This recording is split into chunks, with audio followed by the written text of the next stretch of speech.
Halo Sobat Petroleum, perkenalkan saya Desa Suci Fitriani dari Program Studi Geofisika Universitas Indonesia. Pada kali ini saya akan menjelaskan materi mengenai supra unconformity trap dan juga kombinasi trap di dalam petroleum system. Bahasan yang pertama yaitu supra unconformity trap. Supra unconformity trap merupakan salah satu jenis dari stratigraphy trap yang berkaitan dengan unconformity. Nah, supra unconformity trap ini dibagi menjadi 3 kelas berdasarkan geometrinya. Yang pertama, sheet atau lembaran, lalu yang kedua channel yang merupakan pengendapan dari pasir, lalu yang ketiga ada strike volley. Nah, berikut ini gambaran mengenai supra unconformity trap. Jadi keterjadian gimana terbentuknya supra unconformity trap itu diawali dengan adanya pengendapan lapisan sedimen secara horizontal.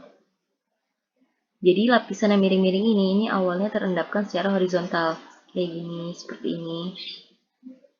Lalu terjadi peristiwa tektonik yang menyebabkan lapisan ini menjadi miring. Setelah itu terjadi peristiwa erosi yang mengikis lapisan yang ada di atas sehingga membentuk seperti suatu cekungan kecil di dalam lapisan ini. Biasanya yang membentuk seperti ini itu merupakan arus dari air laut. Nah, lalu cekungan kecil ini itu akan terisi oleh pasir. Di pengendapan selanjutnya ada pasir yang mengisi cekungan kecil ini. Setelah pasir mengisi cekungan ini, jadi proses retrogradasi, di mana retrogradasi ini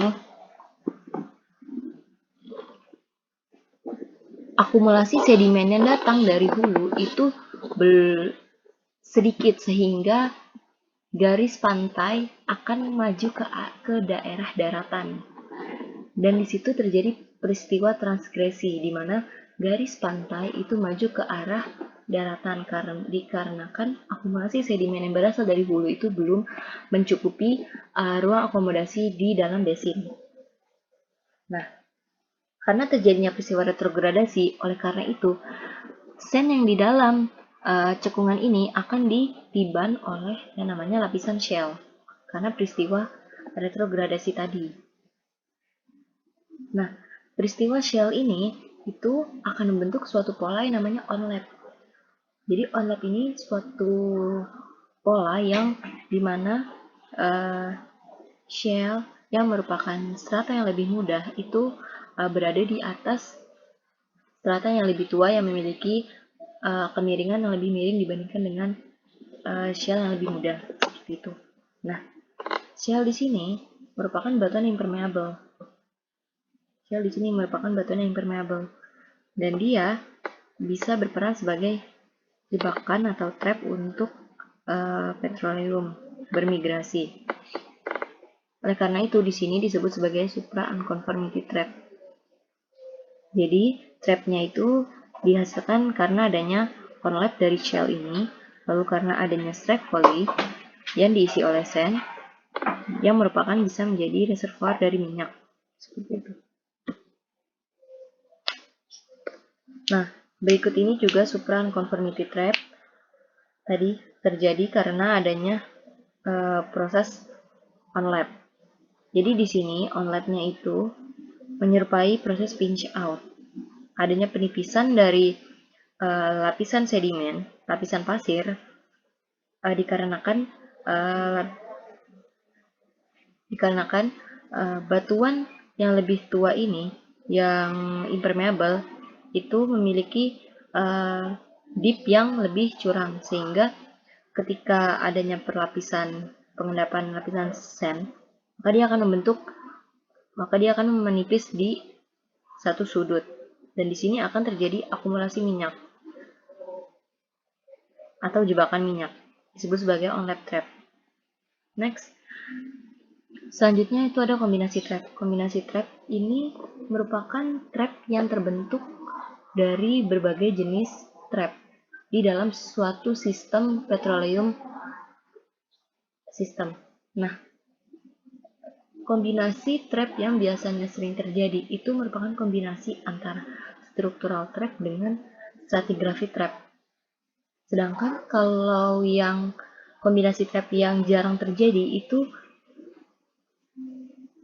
kombinasi antara struktural dengan hydrodynamic maupun stratigraphic dengan hydrodynamic. Nah, di sini adalah contoh kombinasi trap antara diapiric traps dengan structural traps.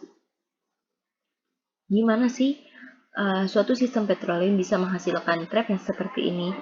Jadi, pada awalnya sedimen itu hanya terendapkan secara horizontal.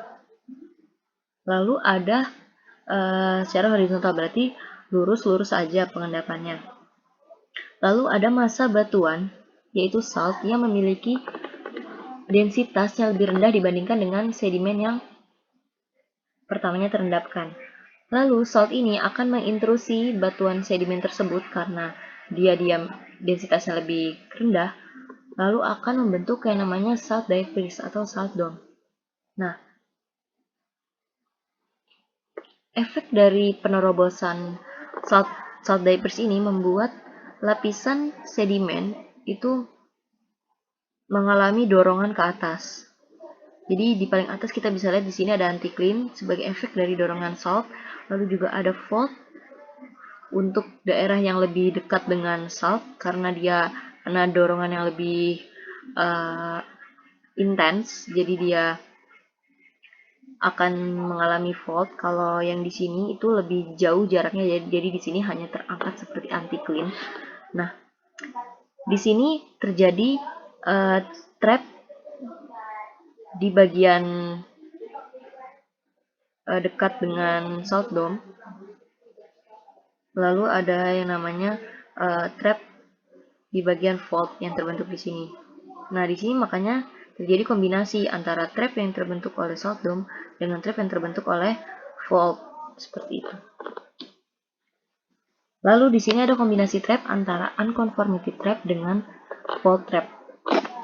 Nah, di sini terjadi lapisan sedimen, lalu ada peristiwa erosi yang mengikis batuan sedimen di atasnya, lalu terjadi peristiwa tektonik sehingga timbul sesar di sini, sehingga terjadi fault. Nah, ketika ada migrasi minyak, maka minyak akan terperangkap karena adanya batas dari fault ini, lalu karena adanya juga batas dari unconformity seperti itu. Jadi di sini merupakan kombinasi dari structural trap dengan stratigraphic trap. Sekian.